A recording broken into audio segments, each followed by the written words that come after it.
தருமையான நல்ல கால நேரத்துக்காக நன்றியோடுமே துதிக்கிறோமே ஸ்தோத்திரிக்கிறோம். இது நேரத்திலும் ஆண்டவரே நம்முடைய பாதத்தில் கடந்து வரும் மக்களுக்காக செபிக்கவும் ஆலோசனை கொடுக்கவும் தேவன் தாமே எனக்கு பலனும் ஜீவனும் வல்லமையும் ஆண்டவரே நம்முடைய பாதுகாப்பு நம்முடைய தீர்காயுசனை தந்ததுக்காக நமக்கு ஸ்தோத்திரம். இன்றைக்கு தமிழகத்திலும் இந்தியாவிலும் இந்தியாவுக்கு வெளியிலுமா இருந்து என்னோடு கூட செபிக்கிறேன். அனைத்தும் நம்முடைய தேவ ஊழியர்கள், விசுவாசிகள், பெரியவங்கள், பெற்றோர்கள், பிள்ளைகள் அனைவரையும் நம்முடைய அன்பின் கருத்தில் ஒப்பு கொடுத்து நான் செபிக்கிறேனப்பா. ஒருவருக்கும் ஒரு கேடோ கெடுதிராதபடி இதுவரைக்கும் காத்து இங்கப்பா இன்னும் காத்து நடத்தும்படி என்னை பாதுகாத்துள்ளபடி நான் செபிக்கிறோம். நம்முடைய வல்லமையுள்ள கரம் எல்லாருக்கும் அனுகூலமாக இருக்கட்டும், பாதுகாப்பாக இருக்கட்டும், பலனாக இருக்கட்டும், சுகமாக இருக்கட்டும். ஆண்டவரே நம்முடைய விசேஷித்த வழிநடத்துதல் என் பிள்ளைகளை அனுபவிக்கட்டும். நம்முடைய அன்பை மக்கள் ருசிக்கட்டும். உண்மை போல் ஒரு அன்புள்ள தெய்வம், உண்மை போல் ஒரு பாதுகாக்கிற தெய்வம், விடுவிக்கிற தெய்வம், தப்புவிக்கக்கூடியவர், ஆண்டவரே எங்களை வழிநடத்தக்கூடியவர் ஒரு தெய்வம் இந்த உலகத்தில் இல்லை என்று அசைக்க முடியாத நம்பிக்கை என் மக்களுக்கு ஹிருதயத்தை நீ தந்தள்ளும்படி நான் செபிக்கிறேனப்பா. ஒருவரும் ஆண்டவரை அறக்குறையாகவோ பின்மாற்றத்திலோ தேவனை விட்டு தூரமாகவோ போக அனுமதிக்க கூடாது. விசுவாசத்தில் பலப்பட்டு, விசுவாசத்தில் வேரூன்றி, விசுவாசத்தில் உறுதியாக ஆண்டவருக்காய் கனி கொடுக்கிற மக்களாய் ஆண்டவரே மக்கு நன்றி, விசுவாச போர்முனை நிற்கிற மக்களாய் நீ மாற்றும்படி நான் செபிக்கிறேன். எந்த விதத்திலும் துஷ்டனுடைய கண்ணியிலோ கெடுதியிலோ குழியிலோ பள்ளத்திலோ சாபத்திலோ என் பிள்ளைகள் விழுந்து போகாம நீங்க காத்துக்கொள்ளுங்கப்பா. ஒருவருக்கு ஒரு கேடு வரக்கூடாது, ஒருவருக்கு ஒரு ஆபத்து வரக்கூடாது, ஒருவருக்கு ஒரு தீங்கு வரக்கூடாதப்பா. உண்மை நம்பி நான் செபிக்கிறேன். ஆண்டவரே உமக்கு அசாத்தியமான காரியங்கள் இந்த உலகத்தில் ஒன்றும் இல்லப்பா. எல்லாமே உமக்கு சாத்தியமாகும். நீ சர்வ வல்லமையுள்ள தேவன், ஜீவனுள்ள தேவன், ஜீவாதிபதியா இருக்கிறபடியாக நன்றியோடுமே துதிக்கிறோம், உம்மை ஸ்தோத்திரிக்கிறோம். நம்பிக்கையோட கருத்தில் கொடுக்கிறோம். என்னை பலப்படுத்தும் இயேசு கிறிஸ்துவின் நாமத்தில் பிதாவே, ஆமேன், ஆமேன், ஆமேன். அவனுடைய பரிசுத்தமுடைய நாமம் மகிமைப்படுவதாக. MAG Gospel Voice மூலமாக இந்த ஜெபத்தில் வந்திருக்கிற அனைவரையும் கிறிஸ்து இயேசு நாமத்தை நான் வாழ்த்துகிறேன், வரவேற்கிறேன். கர்த்தர் அனைவரையும் ஆசீர்வதிப்பாராக. இன்றைக்கு நம்முடைய ஜெபம் ஆரம்பித்து 1201 நாளுக்குள்ள பிரவேசிக்க தேவன் கிருபை செய்திருக்கிறார். ஒரு சில வசனத்தை நமக்கு தியானிக்கலாம். யோபினுடைய வாழ்க்கையில யோபினுடைய ஒரு சிநேகிதன் பேசினதான வார்த்தை தான். அது உண்மையில நம்மளுக்கும் தேவைப்பட்ட ஒரு வார்த்தை தான். நம்மளோட வாழ்க்கையிலும் அப்படிப்பட்ட சம்பவங்கள் ஏற்படும். வார்த்தை ரொம்ப கருத்துள்ளது தான். ஆனாலும் அது யோபுக்கு ஆசீர்வாதமாகவோ யோபுக்கு தைரியம் உண்டாகிறதுக்காக பேசின வார்த்தை அல்ல என்பது நிச்சயம் நம்ம புரிஞ்சுக்கணும். 8ஆம் அதிகாரத்தினுடைய கடைசி 20, 21, 22 வசனங்களை தான் நம்ம இப்ப பார்க்க போறோம்.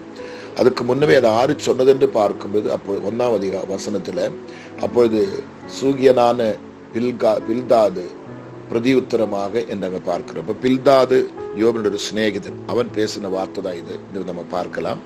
20ஆம் வசனம், 21ஆம் வசனம், 22ஆம் வசனம் சொல்றது, இதோ தேவன் உத்தமனை வெறுக்கிறதும் இல்லை, பொல்லாதவர்களுக்கு கை கொடுக்கிறதும் இல்லை. இனி அவர் உம்முடைய வாயை நகைப்பினாலும் உம்முடைய உதடுகளை கம்பீரிப்பினாலும் நிரப்புவார்கள். உம்மை பகைக்கிறவர்கள் வெட்கத்தால் மூடப்படுவார்கள், துன்மார்க்கனுடைய கூடாரம் அழிந்து போகும் என்றார்.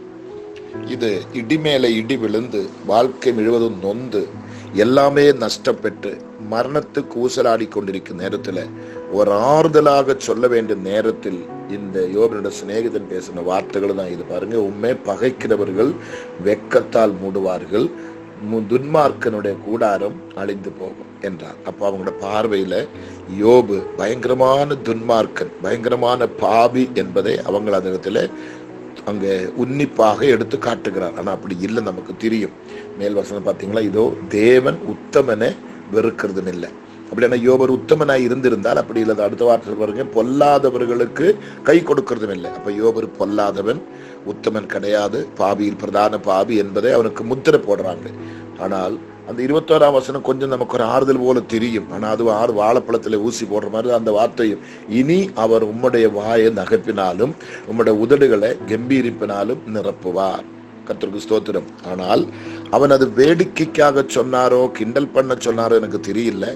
ஆனா கர்த்தரோ அது அப்படியே யோபினோட வாழ்க்கையில் மாற்றினார். அவன் பெற்ற துன்பத்துக்கும் அவன் பெற்ற பாடுகளுக்கும் நிந்தனைகளுக்கும் அவமானத்துக்கு ரெட்டிப்பான நன்மையை கொடுத்து கர்த்தர் அவனை சிறந்தவனாய் எழுப்பி நிறுத்த நாம் பார்க்கிறோம். நான் இங்க என்ன சொல்றேன்டா, உங்களோட வாழ்க்கையிலும் கஷ்டங்கள் வரும்பொழுது, பாடுகள் வரும்பொழுது, துன்பங்கள் வரும்பொழுது, ஒரு விபத்து வரும்பொழுது, ஒரு மரணம் வரும்பொழுது, உங்களுக்கு ஏதோ ஒரு பெரிய சேதம் வரும்பொழுது, நீங்க ரொம்ப பாதிக்கப்படும் பொழுது, இதே போன்ற நம்ம குடும்பத்தில் உள்ளவங்க, நம்ம கூட பிறந்தவங்க, நம்ம சொந்தங்கள், நம்மளோட பெந்தங்கள், நம்மளோட சப விசுவாசிகள், உயிருக்குள்ள நம்ம நேசிக்கிறவர் எல்லாருமே நமக்கு இப்படிப்பட்ட பட்டத்தை போடுவாங்க. நீங்க அதை குறித்து கவலைப்படக்கூடாது, உறுதியா இருக்கணும். யோபு எப்படி உறுதியா இருந்தேனோ அதே போல நம்மளும் உறுதியா நிற்கணும். தைரியமா நிக்கணும், விசுவாசத்தில் பலப்படணும், விசுவாசத்திலே சக்திப்படணும். விசுவாசத்திலே கொஞ்சம் கூட விசுவாசம் குன்றி போக நாம் இடம் கொடுக்க கூடாது. கர்த்தருடைய கிருபையிலும் கர்த்தருடைய தயவிலும் கர்த்தருடைய வல்லமையிலும் அவருடைய பிரசன்னத்திலும் உண்மையாகவே நாம் நிலநிற்கிறது உண்டானால் ஒரு போதும் கர்த்தர் வெட்கப்படுத்த மாட்டாங்க. இவ்வளவு பெரிய அபாண்டமான பழி யோபின் மேல் வந்த பொழுதும் உண்மையிலே கர்த்தர் அந்த 21ஆம் வசனோட வாழ்க்கையை செய்துட்டாங்க. அவன் அது சொன்னது அப்படி நடக்கிறதுக்காக சொல்லல, முடிஞ்சிச்சு அவன் கதை. கடைசி சொல்ற உண்மை பகைக்கிறவர்கள் வெக்கத்தால் மூடப்படுவார்கள், துன்மார்க்கனுடைய கூடாரம் அழிஞ்சு போக சொன்னா யோபனுடைய கூடாரம் முழுது அழிஞ்சிட்டாங்கல்ல, பிள்ளைகள் எல்லாம் நசிச்சுட்டு சொத்து சுகல்ல போயிட்டா பத்தி என்ன இருக்கு, ஒண்ணுமே இல்லை. அதான் சொல்றான், உண்மை பகைக்கிற யோபு தெய்வத்தை பகைத்த மாதிரியும் தெய்வத்துக்கு ஸ்தோத்திரம் அவன் துர்மார்க்கனா வாழ்ந்த மாதிரியும் எல்லாமே பட்டம் கட்டினாங்க. ஆனாலும் அவன் கிண்டலா சொன்னாரோ எப்படி சொன்ன எனக்கு தெரியல. 21ஆம் வசனம், இனி அவர் உம்முடைய வாயை நகைப்பினாலும் உம்முடைய உதடுகளை கம்பீரிப்பினாலும் நிரப்புவாராக. நகைப்பென்று சொல்லும்போது சிரிப்பு, கர்த்தருக்கு ஸ்தோத்திரம், சந்தோஷம், மகிழ்ச்சி. உண்மையாகவே யோபின் நிலைமை அப்படி மாற்றினார். நீங்க இப்ப இது என்ன எடுத்துக்கொள்ளணும் கேட்டா, உங்களை யாராகலும் தரக்குறையாக பேசவோ, உங்களை கிண்டல் பண்ணவோ, உங்களை குற்றவாளிகளை பட்டம் சூட்டவோ, உங்களை கள்ளர்கள், துரோகிகள், நீங்க யாருக்கும் வேண்டாதவர்கள், பகைக்கப்பட்டு உங்களை வேறு விதமாக அலங்கோலமா உங்களை பட்டம் கட்டி குற்றப்படுத்தி பேசினால் நீங்க பயப்படவே கூடாது. இதெல்லாம் நீதிமான்களுக்கு வரக்கூடிய சோதனைகள் தான், நீதிமான்களுக்கு வரக்கூடிய பட்டங்களை தான். நமக்கு அதனால எந்த தீங்கும் வராது, எந்த கெடுதியும் வராது. அவங்க இப்படி சொல்லிட்டாங்க, இவங்க இப்படி சொல்லிட்டாங்க, நான் அவங்க எல்லாம் இப்படி சொல்லி எதிர்பார்க்கவே இல்லை, அவங்களை நான் உயிருக்குறா நேசிச்சேன், அவர் எனக்கு இப்படி பண்ணுவேன் ஒரு காலத்தோடு எதிர்பார்க்கல, அப்படிலாம் நீங்க சொல்லவே கூடாது. கர்த்தருக்கு ஸ்தோத்திரம். எவ்வளவுக்குள்ள எதிர்ப்புகள், எவ்வளவுக்குள்ள பாடுகள், எவ்வளவுக்குள்ள நிந்தனைகள், அவமானங்கள் இந்த உலகத்தில் நமக்கு வருகிறேனோ அதுக்கு ஏற்றதான பிரதிபலன் கர்த்தர் நமக்கு தருவார். சோதனை சகிக்கிறவன் தான் பாக்கியவான், சோதனை இல்லாதவன் அல்ல பாக்கியவான், அது வரவன் சகிக்கிறவன் தான் பாக்கியவான். உலகத்தில் உங்களுக்கு உபத்திரவம் உண்டு, நீங்க திடன் கொள்ளும் தான் கர்த்தர் சொன்னாங்க. இருக்கிற அத்தனை உபத்திரவம் நமக்கு வரும், அத்தனை பாடுகள் நமக்கு வரும், கொடிய சேதம் நமக்கு வரும், கொடிய கொள்ள நோய் நமக்கு வரும், கொடிய நஷ்டம் நமக்கு வரும். ஆனா எது வந்தாலும் கிறிஸ்துவின் அன்பை விட்டு நம்மை பிரிக்க ஒருவனாலையும் கூடாது என்ற நிச்சயம் உங்களோட வாழ்க்கையில் இருக்கணும். அதனால யோபினை போல உண்மையிலே பிடிச்சு நில்லுங்க, தைரியமா நில்லுங்க. எப்படி கர்த்தர் யோபுக்கு இரட்டிப்பான நன்மை கொடுத்தேனோ அதே போல உங்களுக்கும் உங்க வேலை ஸ்தலத்தில் அநேக எதிரிகள் இருக்கலாம், தேவையில்லாத குற்றங்களை உங்களை சுமத்தலாம், பட்டம் கட்டலாம், உங்களை கள்ளர்களாக்கலாம், உங்களை தூஷிக்கலாம், உங்களை துரோகிய பலவிதமான நிலைமையில் உங்களுக்கு தீன்மை செய்யலாம். அதை கண்டெல்லாம் நீங்க பயப்படவே கூடாது, பயப்படவே கூடாது, அஞ்சவே கூடாது, சோர்ந்து போகவே கூடாது. தைரியமா நிக்கணும், தைரியமா நிக்கணும், விசுவாசத்தில் பலப்படணும், விசுவாசத்தில் உறுதிப்படணும்.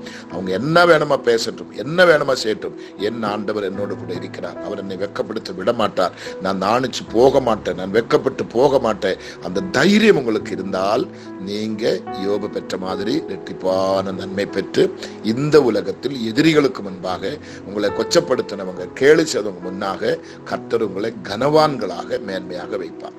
ஓகேயா? அது வேலையிலோ, குடும்பத்திலோ, ஊழியத்திலோ, எங்க இருந்தாலும் சரி, நீங்க வெட்கப்பட்டு போக மாட்டேன். நீங்க கர்த்தரோடு இருக்கிறது உண்டானால் உங்களை எவனும் வெட்கப்படுத்த முடியவும் முடியாது. எந்த எதிரியும் உன்னை ஒன்றும் பண்ண முடியாது. கர்த்தர் உங்களுக்கு பக்கத்துணையும் பாதுகாப்புமா இருந்து உங்களை வழிநடத்தி ஆசீர்வதிப்பார். நம்ம ஜெபம் பண்ணுவோமா?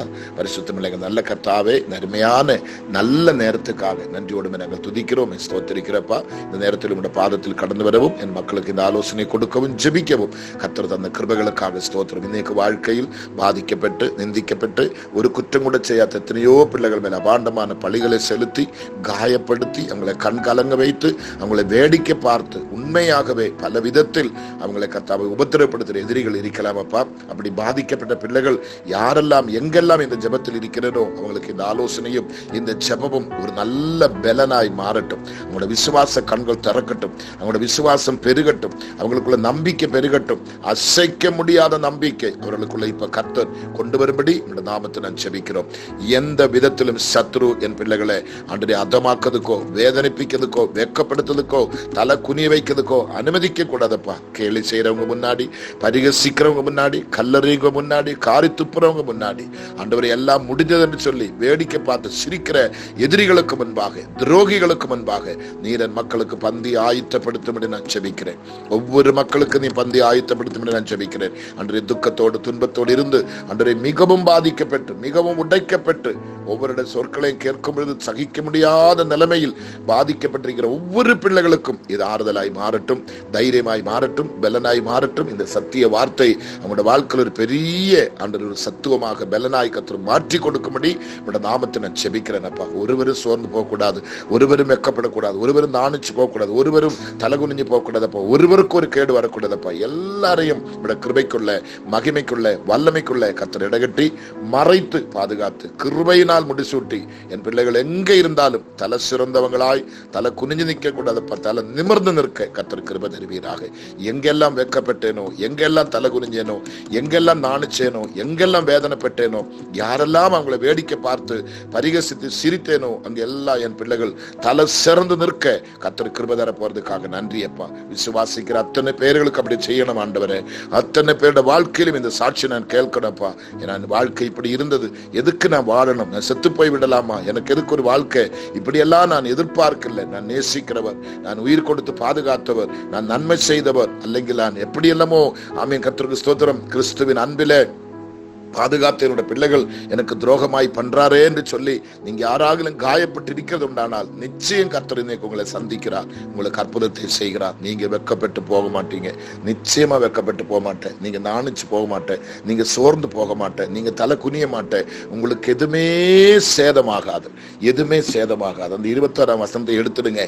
இனி அவர் உம்முடைய வாயை நகைப்பினாலும் உம்முடைய உதடுகளை ஆமீன் கம்பீரத்தினாலும் நிரப்புவார். அப்படி நடக்க போகுது, நிச்சயம் நடக்க போகுது.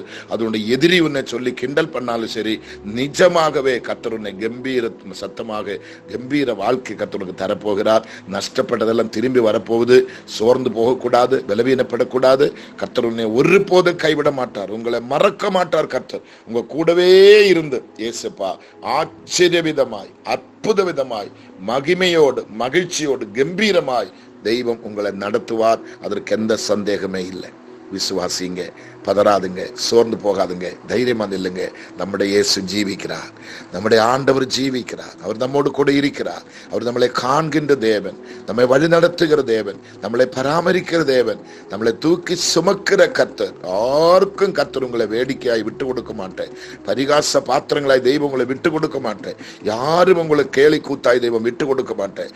எவனும் உங்களுக்கு தீங்கு செய்ய முடியவே முடியாது. உங்களோட தலையை குனிக்க வைக்க எவன் தீர்மானிக்கிறேனோ அவன் தலைதான் குனிவேனே தவிர உன் தலையை குனிக்க வைக்க இந்த உலகத்துல எவனுக்குமே தெல்லு கிடையாது, சக்தி கிடையாது, பலன் கிடையாது. இது எழுதி வைத்துக் கொள்ளுங்க. தீர்க்க தரிசனமா நான் சொல்றேன். இரத்தத்தால மீட்கப்பட்ட நீங்கள் வெட்கப்பட்டு போக கர்த்தர் விட மாட்டார். சத்தியத்தில் நிற்கிற நீங்கள் நாணிக்க கர்த்தர் விட மாட்டார். அவரை அன்போடு நேசிக்கிற, அவருடைய கட்டளைகளை கீழ்ப்படுகிற, வசனத்தை கை கொண்டு அவருக்காக வாழ்வதற்கு அர்ப்பணிக்கப்பட்ட நீங்கள் எங்குமே நாணித்து போக கர்த்தர் விட மாட்டார்.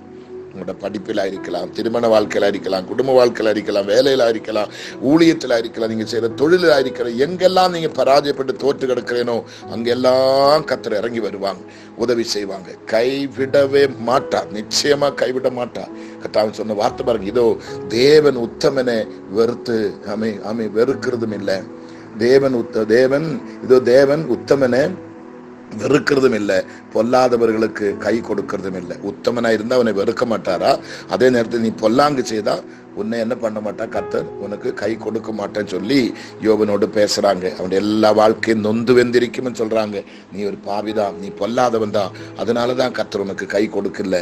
அந்த கடைசி வசனம் சொல்ற உண்மை பகைக்கிறவர்கள் வெட்கத்தால் மூடப்படுவார்கள். அப்படியான யோபு தெய்வத்தை பகைச்ச மாதிரி, தூஷிச்ச மாதிரி, அதனாலதான் இவ்வளவு பெரிய வெட்கம் என்று சொல்லி பேசுகிறார்.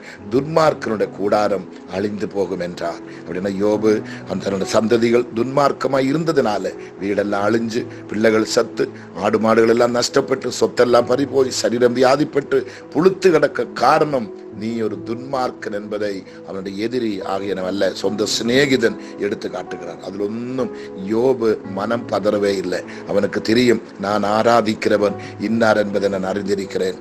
ஆமீன், கர்த்தருக்கு ஸ்தோத்திரம். என் மீட்பர் உயிரோடு இருக்கிறார். என்னோட தோல் மாம்சம் எல்லாம் அழுகி புழுத்து போனாலும் அந்நிய கண்கள் அல்ல, என் சொந்த கண்ணால் நான் அவரை காண்பேன்.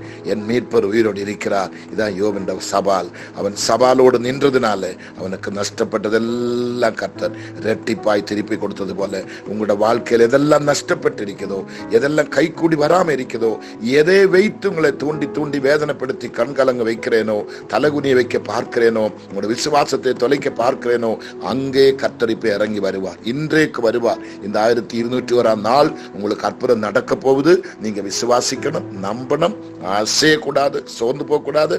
உறுதியா நில்லுங்க. இந்த ஜெபத்துக்கு நிச்சயம் பதில் உண்டு.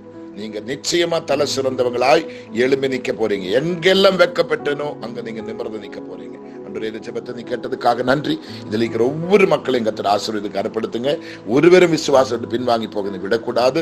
விசுவாசத்தில் பலப்பட்டு காலுகுத்து நிற்க உதவி செய்யும். அடி நீ பலப்படுத்தினதுக்காக நன்றி. நன்றி இயேசு கிறிஸ்துவின் நாமத்தில் பிதாவே, ஆமென், ஆமென், ஆமென். மற்றவங்களுக்கு எல்லாம் இதை அனுப்பி வைங்க. நீங்க நம்பிக்கையோடு கேளுங்க, நம்புங்க. இயேசு உங்களை ஆசீர்வதிப்பார். Okay, thank you. காட்